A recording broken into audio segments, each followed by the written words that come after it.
వినుకొండ నియోజకవర్గంలోని వైఎస్ఆర్ కాంగ్రెస్ పార్టీ కార్యాలయంలో ఏర్పాటు చేసిన విలేకరుల సమావేశంలో వినుకొండ మాజీ శాసనసభ్యులు శ్రీ బొల్ల బ్రహ్మనాయుడు గారు మాట్లాడారు. రాష్ట్రంలో ఎక్కడ లేని విధంగా ఈ వినుకొండలో అన్యాయం అక్రమాలు జరుగుతున్నాయి. అనుమతులు లేకుండా తమ సొంత వారితో ఫ్లాట్లు వేసుకుని అమాయక ప్రజలకి అమ్ముకొని సొమ్ము చేసుకుంటున్నారని అన్నారు. మీరు అధికార బలంతో మా కార్యకర్తలను అనేక విధాల ఇబ్బందులు పెడుతున్నారని, అన్ని గుర్తు పెట్టుకుంటామని, తప్పు చేసిన వారిని ఎప్పటికైనా చట్టం ముందు దోషులుగా నిలబెడతామని అన్నారు. ఇంకా చెప్పాలంటే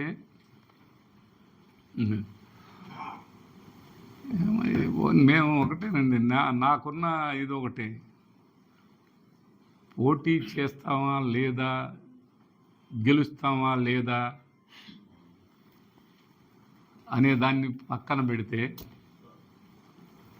తల దించుకొని మీ కాడ నిలబడే కంటే ఆ తల తీసేసుకొని అవతల బాధ్యంగా బెటరు. అలాంటి క్యారెక్టర్ బ్రహ్మనాయుడు కాదని మీకు మరొకసారి తెలియపరుస్తున్నాను. ఎప్పుడు బ్రహ్మనాయుడు పోరాటమే కానీ ఎక్కడ కూడా వెనకడుగు వేయడన్న సంగతి ఈ సందర్భంగా తెలియపరుస్తున్నాను. వినుకొండ నియోజకవర్గంలో మరి 160 కోట్లతో చెరువును బాగు చేపిస్తానన్న పెద్ద మనుషులు, 160 కోట్లు రెడీగా మా దగ్గర ఉన్నాయన్న పెద్ద మనుషులు, ఏ అబ్బా నీ 160 కోట్లు? చెరువు మేము చేసిందే కదా, ట్యాంకర్ల సంస్కృతిని మేము తీసేసిందేగా, మీరేమన్నా చేయగలిగారా? చిట్కో ఇల్లు మేము కట్టాం, నువ్వు వదిలేస్తే మేము కట్టాం. ఇవాళ ఏదో దాని సున్నం కొట్టుతా నేను చేశానంటే అట్ట కుదిరిద్ది? ఆ టిట్కో ఇళ్ళకి ఆ రోడ్డు వేయాలంటే బ్రహ్మనాయుడు కట్టు స్థలం ఉందయా అంటాడు. మళ్ళా అడ్డు పోవాలంటే బ్రహ్మనాయుడికి స్థలం ఉందయా, రోడ్డు వేయకూడదు అంటాడు. అంటే నాకు పొలం ఉంటే రోడ్డు వేయవా? ఇంక జనం అందరికీ పొలాలు అంతా నాదేనా? బ్రహ్మనాయుడు అంతా అక్రమంగా సంపాదించుకొచ్చిందని చెప్పావు కదా, నువ్వు నిజాయితీ పరుడు, మొత్తం పంచు. ఎవరు కాదన్నారు? నాది సెంటు ఏ మాత్రం గవర్నమెంట్ భూమి ఉన్నా నీ ఇష్టం, ఎప్పుడైనా పంచుకో, నేను అడగను. ఇవన్నీ కూడా ఆలోచించుకొని మాట్లాడాలని ఈ సందర్భంగా తెలియపరుస్తున్నాను. నేను చాలాసార్లు చూశాను, మాట్లాడటం, ఏది పడితే అది మాట్లాడటం. మేము మాట్లాడగలం, ఇంతకంటే పోయేది ఏంటంట? ఇంతకంటే పోయేదేం లేదు ఈ వయసులో, ఇంతకంటే నాకు పోయేదేమి లేదు. దేనికైనా నేను ఏమి ఇబ్బంది లేదు. ఇది కూడా గుర్తుపెట్టుకోండి. తల్లదేశపోయి కాళ్ళకాడ పెట్టాల్సిన పెట్టుకునేటువంటి వాళ్ళు, అలా మాట్లాడే వాళ్ళు, అలాంటి నైజం ఉన్నటువంటి వాళ్ళు, పరుల ఆస్తులు లాక్కునే వాళ్ళు, లాగేసుకొని దోచుకునే వాళ్ళు, అది మీరు, మేము కాదని ఈ సందర్భంగా తెలియపరుస్తున్నాను. ఎప్పటికీ కాదు. అలాంటి పరిస్థితి వస్తే ఈ రాజకీయాలే నాకు అవసరం లేదు.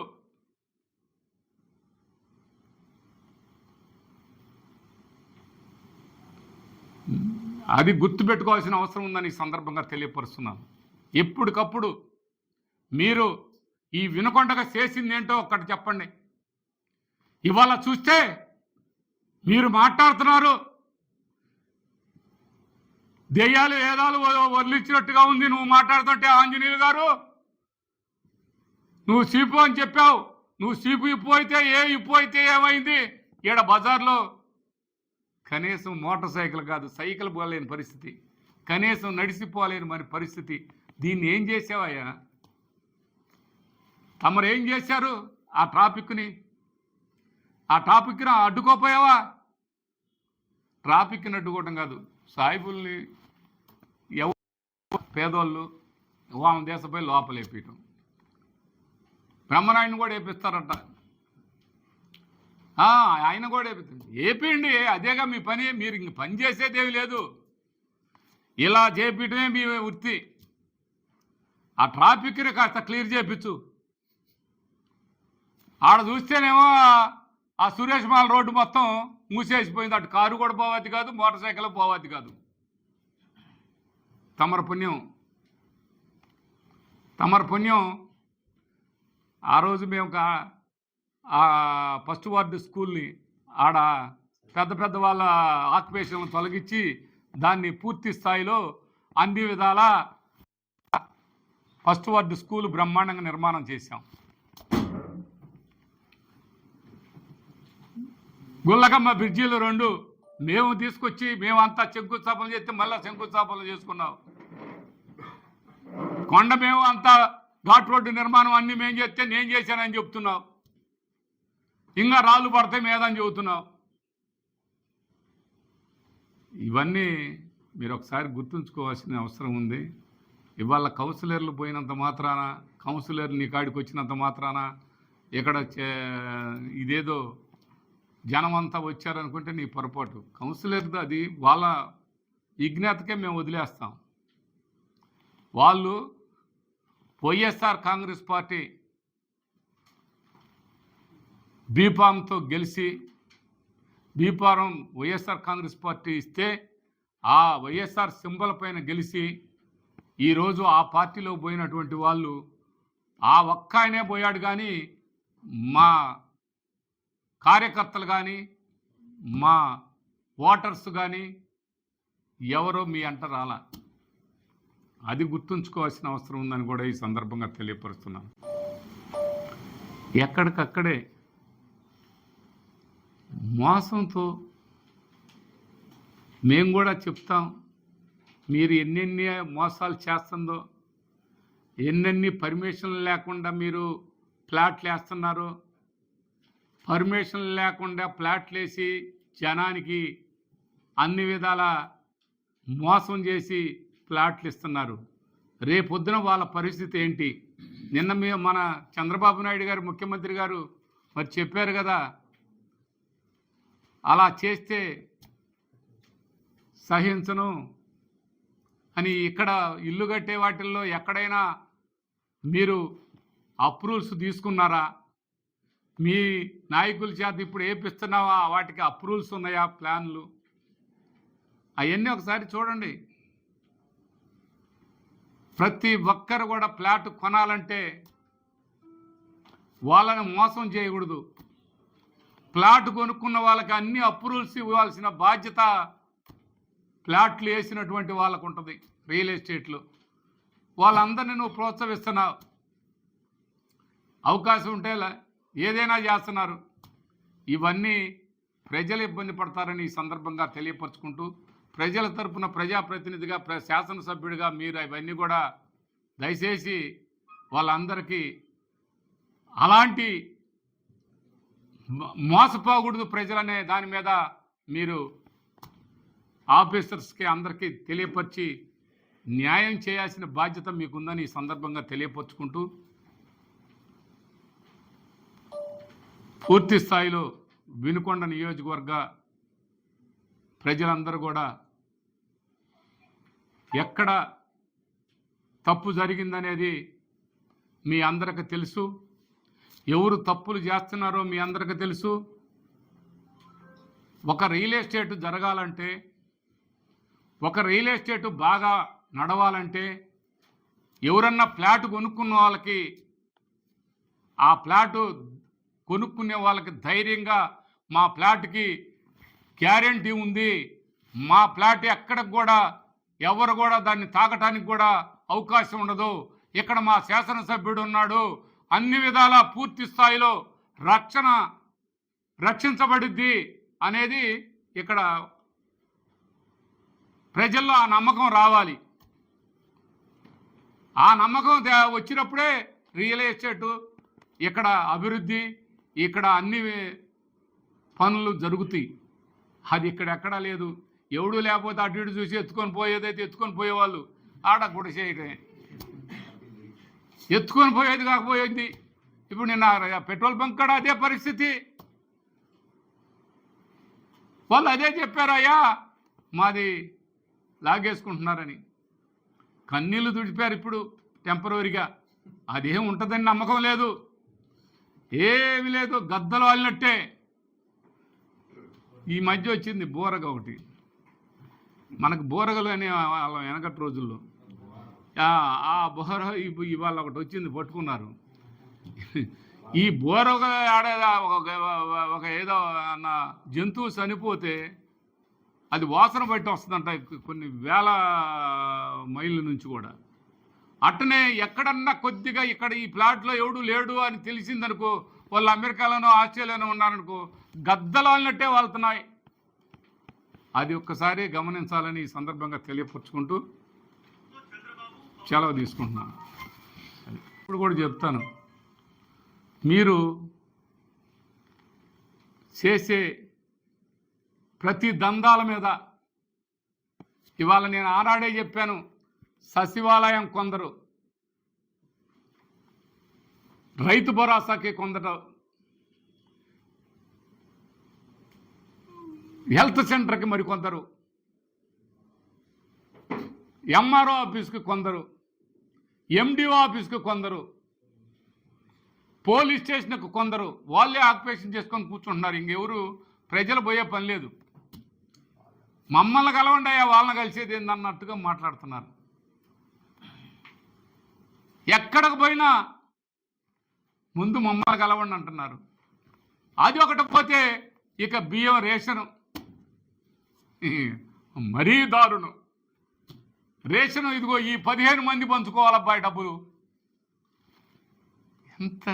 ఎంత నీచంగా, అంత నీచంగా ఒక ప్రజాప్రతినిధి అయి ఉండి ఇంత ప్రజలతో ఓట్లేపించుకొని నీచంగా అతి నీచంగా ఆ బియ్యం పంపిణీ చేస్తున్నావు. అది అంతటితో ఆగల. మందు గొందికి పెట్టించి ఆడవాళ్ళందరూ కూడా బజార్లలో ఏమిటయా ఈ అన్యాయం ఏంటి, ఇంకొక బ్రాందీ షాపు లాగా తయారు చేశారు, ఇది పాలన, ఇదా ఇక్కడ ఉన్న ఎమ్మెల్యే చేసే నిర్వాహం, ఓట్లేసి గెలిపిస్తే ఈ విధంగా చేస్తున్నావే అంటే అంగన్వాడీ వాళ్ళని బెదిరియటం.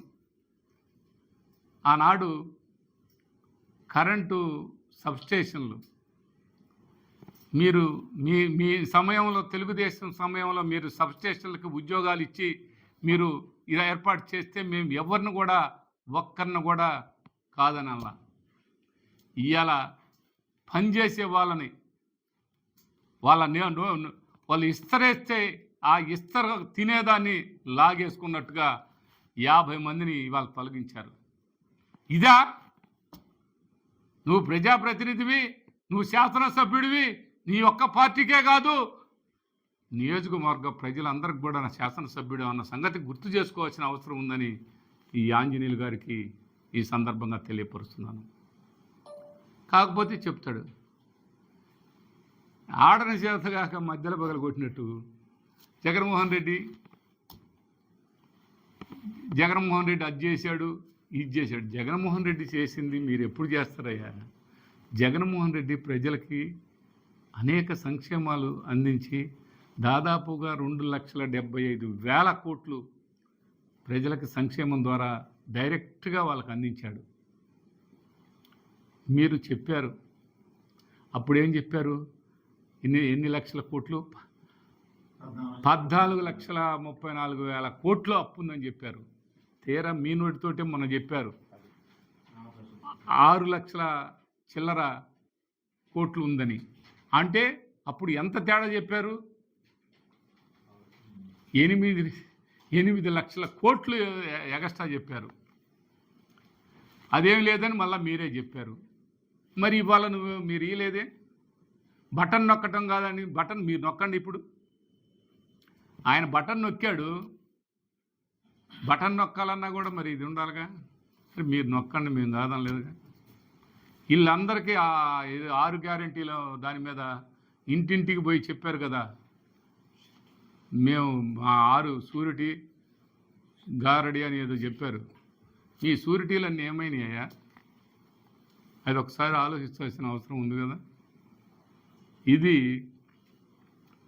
నేను చెప్పేదే కాదండి, ప్రజల్లో ఉన్నది కూడా చెప్తున్నాను.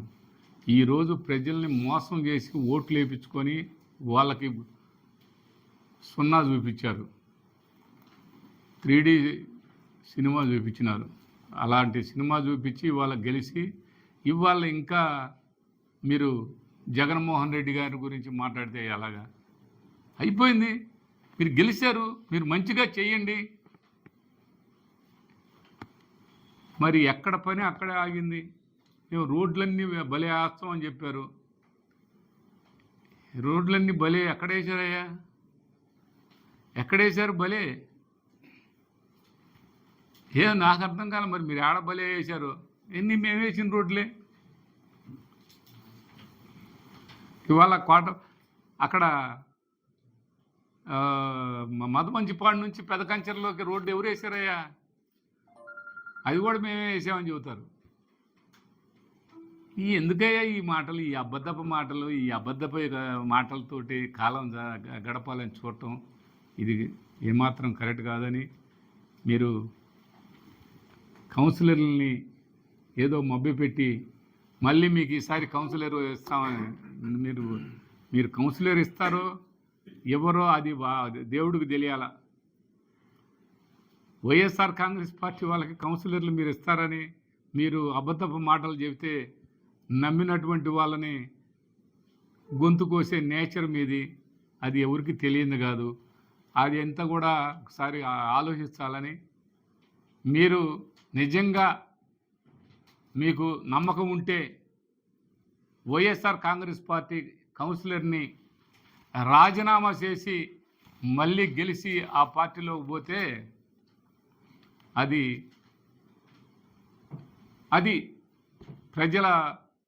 ప్రజల అంగీకారంతో పోయామని చెప్పడానికి అవకాశం ఉంటుంది. వైఎస్ఆర్ కాంగ్రెస్ పార్టీ కార్యకర్తలు, నాయకులు, అభిమానుల చేత ఓట్లు వేయించుకొని పోవటం అనేది అది కాదు అని ఈ సందర్భంగా తెలియపరుచుకుంటూ, ఇంకా వాళ్ళది 350 ఎకరాలు, 200 ఎకరాలు నేను కొన్నాను. నా రికార్డు బాగుంటేనే నేను కొన్నాను. దాని గురించి ఎన్నోసార్లు కలెక్టర్లు అందరూ సర్వేలు చేసి అన్నీ చేశారు. 120 ఎకరాలు గవర్నమెంటే తీసుకుంది. నా దగ్గర డైరీకి 80 ఎకరాలు ఉంది. డైరీ ఫామ్కి వీటన్నిటిని చేశాను. డైరీ డెవలప్ చేశాను. ఈ ప్రాంతంలో డైరీ ఫారం కూడా ఏర్పాటు చేశాను. ఇవన్నీ చేస్తున్నాను నేను. మీరు కనీసం ఈ నియోజకవర్గానికి కనీసం చిన్న అభివృద్ధిలో ఒక్క చిన్న ఇండస్ట్రీ కావచ్చు, ఒక కాలేజీ కావచ్చు, కనీసం ఏదైనా చేశారా? ఈరోజు కూడా ఆ రోజు వచ్చిన పర్మిషన్ నుండి హార్టికల్చర్ కాలేజీ, అగ్రికల్చర్ కాలేజీకి మీరు కట్టండి. ఇక్కడ ఎన్ఎస్పిలో 100 పడకల హాస్పిటల్ 5 ఎకరాల్లో నాబార్డు నుంచి వచ్చింది. గవర్నమెంట్ హాస్పిటల్లో డాక్టర్ని అడగండి, నాబార్డుని అడగండి. మీరు 100 పడకల హాస్పిటల్కి డబ్బులు వస్తే ఎక్కడ మీరు దాని గురించి ఏం మాట్లాడారు, ఏం చేశారు? ఎక్కడ ఏం చేసింది లేదు. ఎన్ఎస్పిలో షాపింగ్ కాంప్లెక్స్ కడతామంటే వ్యాపార వర్గాల వారందరికీ పిలిచి మున్సిపాలిటీ వాళ్ళు 11 లక్షలు చెప్తున్నారు ఈ ప్రభుత్వంలో. రేపు మా ప్రభుత్వం వస్తే కేవలం 3 నుంచి 4 లక్షలకే మేము మీకు షాప్ ఇస్తామని చెప్పారు. ఈ దెబ్బ మీ 3 లక్షలకి 4 లక్షల షాప్ ఏది? ఏమైనా చేస్తున్నావా? ఏం చేసింది లేదు, ఏమీ లేదు. మళ్ళా ఆక్యుపేషన్ చేసుకోండి. కాకపోతే ఇంకంతకంటే మీరు అది కూడా చేస్తారు. మొన్న అక్కడ ఎవరో అమెరికాలో ఉంటారంట, వాళ్ళ దాన్ని ఒక బ్యాచ్, నయం బ్యాచ్ పడ్డది. ఆ బ్యాచ్ ఆక్యుపేషన్ చేసుకోవాలని చూశారు. మళ్ళా షో చేశారు. అటు చేస్తే ఒప్పుకొని నేను చాలా కరెక్ట్ అని చెప్పించారు. మీ కరెక్ట్ సంగతి అమ్మ పుట్టిల్లు మేనమామకు తెలీదా? ఈ ఊరి ప్రజలకి, ఈ నియోజకవర్గ ప్రజలకి మీ సంగతి తెలీదా? ఎమ్మెల్యే గారు, మీ సంగతి ఎవరికి తెలీదా? రాయి తీయకుండా, రాయి పెట్టకుండా ఘాట్ రోడ్డే నేనే ఘాట్ రోడ్ అని చెప్తున్నావు. రాళ్ళు జనం మీద పడతాయి నేను చెబుతున్నావు. ఇన్ని రోజుల నుంచి రాళ్ళు జనం మీద పడకుండా మరి నువ్వు కాపాడు. తమరు కాపాడండి. తమరేదో రియల్ ఎస్టేట్ చేశారన్నారు. ఎవరికైనా ఒక ఫ్లాట్ వేసానా, ఒక ఫ్లాట్ అమ్మానా, ఒక ఫ్లాట్ కొన్నానా? ఈ మాటలు చెప్తారు. గిరి ప్రదర్శన రోడ్డు ఆయన రియల్ ఎస్టేట్ కోసం అని చెప్తారు. ఎక్కడన్నా జరిగిందా? మీ ఇష్టం వచ్చినట్టు మాట్లాడితే మెదలకుండా మౌనంగా ఉంటే మేము చేసినట్ట, చేయనట్ట? ఇక్కడ అభివృద్ధి జరిగినట్ట, జరగనట్ట? కాలువ కట్ట రోడ్లు నువ్వేసినట్టు, నువ్వు బోర్డు వేసుకోగానే నువ్వేసినట్ట ఏంటి? బోర్డు నువ్వు పెట్టుకోగానే నువ్వేసినట్ట? ఇలా వైఎస్ఆర్ కాంగ్రెస్ పార్టీలో గెలిచినటువంటి వాళ్ళని, కౌన్సిలర్ని మా పార్టీ కండవేయగానే నీ కౌన్సిలర్ ఎట్టవుతాడు? వైఎస్ఆర్ కాంగ్రెస్ పార్టీ కార్యకర్తలు, నాయకులు, అభిమానులు ఓట్లేస్తే ఆయన కౌన్సిలర్ అయ్యాడు. ఆయన వచ్చినంత మాత్రాన ప్రజలు రాలా, ఆయన ఒక్కడే వచ్చాడు. మేము కడవలేసినాం, మా మొత్తం మేము సొంతం చేసుకున్నాం అంటే ఎలా సాధ్యపడిద్దండి? రేపు ఎలక్షన్లో పోటీ పెట్టి గెలిచి అప్పుడు మా కౌన్సిలరు మేము గెలిపించామని అప్పుడు మాట్లాడు. రేపు చూద్దాం మళ్ళా కౌన్సిలర్లు వ్యవహారం ఎవరు ఏంటి. ఓటమి అనేది బ్రహ్మనాయుడికి కొత్త కాదు. ఓడటం గెలవటం అనేది అవన్నీ చూశాను నేనేం వాటి గురించి ఆలోచిస్తాను. రేపు పోరాడదాం, రేపు నువ్వేంటి మేమేంటి అనేది కూడా తెలుసుకుందాం.